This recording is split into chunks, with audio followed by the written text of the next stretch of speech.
In this lesson, you'll explore the beginning of transformation, the moment when everything familiar starts to fall apart.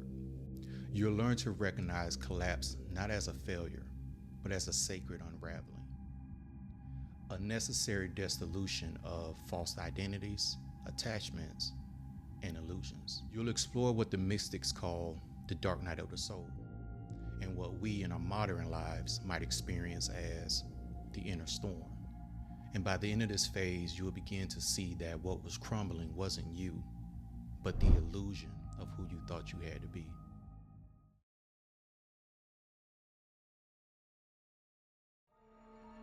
We begin here, in the rubble, in the space after something has fallen apart and before you know what will rise in its place. Maybe it was a relationship ending, a job loss, an identity cracking open, or simply a sudden knowing that you can't keep living the way you've been. Whatever form it took, something familiar dissolved, and with it, the illusion of control.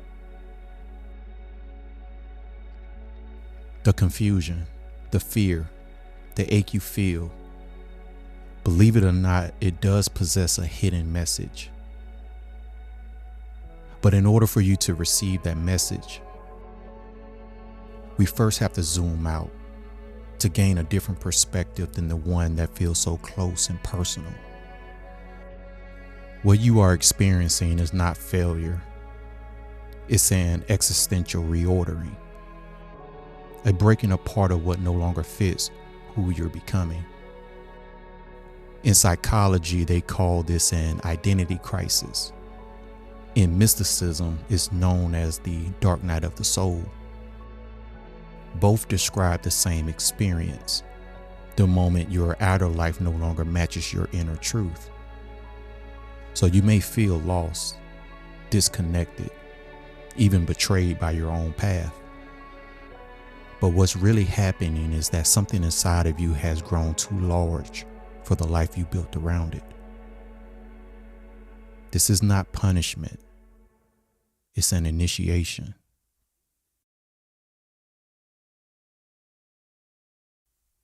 The term dark night of the soul comes from the 16th century mystic Saint John of the Cross, a Spanish monk and poet.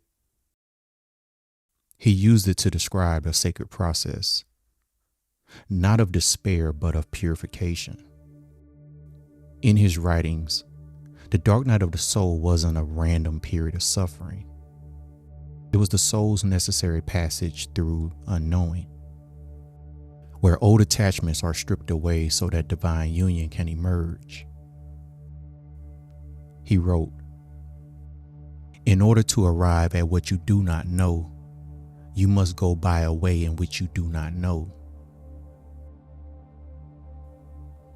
For centuries, mystics and seekers have understood this descent as the moment when the ego's grip weakens and the true self begins to surface. Think of it as a spiritual detox. It's painful and disorienting, but also very deeply sacred. You don't have to be religious to feel this truth. The dark night of the soul isn't about a belief in any particular God. It's about losing belief in the false god of control, the illusion that life should follow your plan. In astrology, this collapse often mirrors what's known as the Saturn return, a planetary cycle that occurs roughly every 27 to 29 years.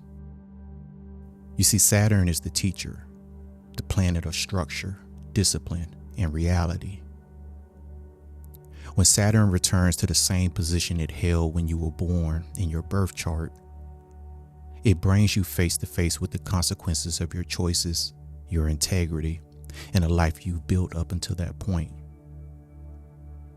It's often a time when everything that's not aligned with your truth will begin to crumble. Career shifts, relationships end, identities break open, and masks come off.